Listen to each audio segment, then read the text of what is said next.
It was a beautiful day and time to explore more places in Beijing. Today we are visiting many more interesting places in Beijing. In our journey today, we'll first explore the magnificent Temple of Heaven.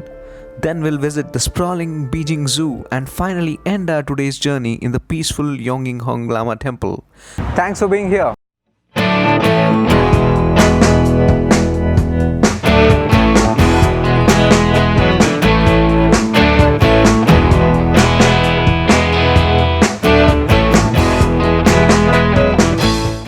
The first place we are visiting is the Temple of Heaven. It's an imperial complex of religious buildings situated in the southeastern part of Beijing. As soon as you enter the Temple of Heaven, you see a long corridor. The first place you see in the Temple of Heaven is the Hall of Prayer for Good Harvest. It's a magnificent triple circular building built on 3 levels of a marble stone base. This temple was visited by the emperors of the Ming and Qing dynasties for the annual ceremonies of prayer to heaven for good harvest. In ancient China, the emperors were considered to be the son of heaven. This temple complex was constructed from the year 1406 to 1420 during the reign of Yongle Emperor, and he was the same person who was responsible for the construction of the Forbidden City in Beijing. The Imperial Vault of Heaven is a single gabled circular building built on a single level of a marble stone base.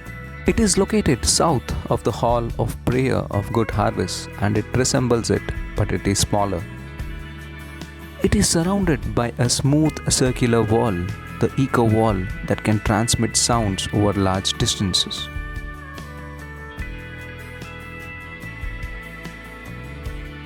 Just at a short distance from the Imperial Vault of Heaven, we get to see a fasting palace.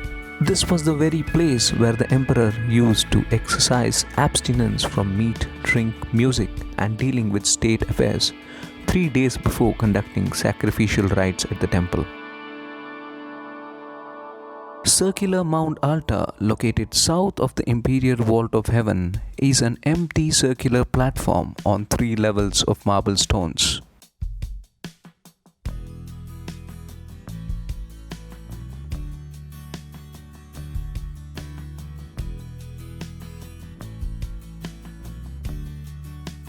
The center of the altar is a round slate called the Heart of Heaven.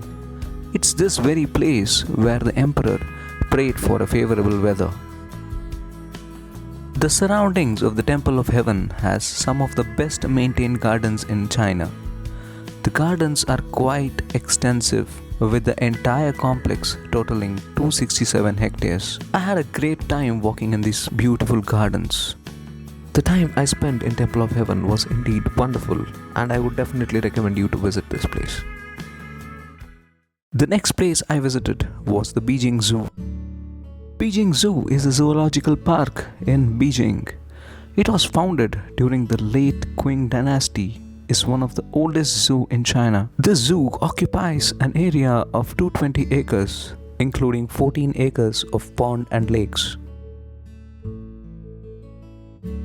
You would be mesmerized just by looking at the greenery in this place.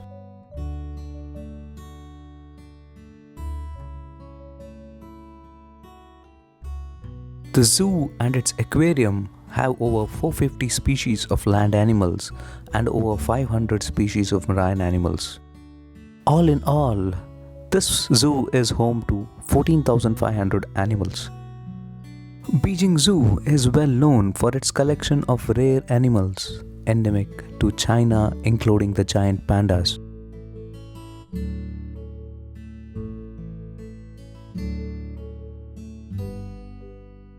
I was indeed fascinated to see penguins and the pandas. Coming from India, I had never seen them before.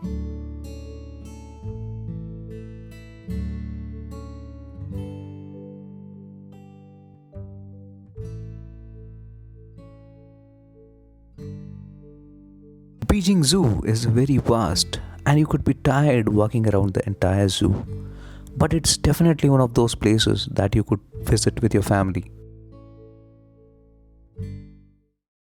Yonhegong LamaTemple is a peaceful oasis in the heart of the city. also known as Yonghegong, a name synonymous with peace and harmony. Yonghegong is a temple and a monastery of the Gelug school of Tibetan Buddhism. There were various customs which I observed in this temple, which I could relate to the customs observed in the Indian Hindu temples. The building and artwork of the temple is a combination of Han Chinese and Tibetan styles. The building work of the Yonghegong Temple began in 1694 during the Qing dynasty. It was initially a residence of Prince Yong, the fourth son of the Kangxi Emperor. But when Prince Yong was ascended as a Yonghegong Emperor in 1722, half of the building was converted into Lamasery, a monastery for monks of the Tibetan Buddhism. This temple survived cultural revolution due to the intervention of the then Chinese premier Zhou Enlai and was reopened to public in 1981. Today it's a functioning temple and a highly popular tourist attraction in the city. Yonhegong LamaTemple is one of the must-visit places in Beijing. I really hope that you like the places which we visited today in Beijing. In coming days, we are going to visit more places in China. Thanks a lot for watching.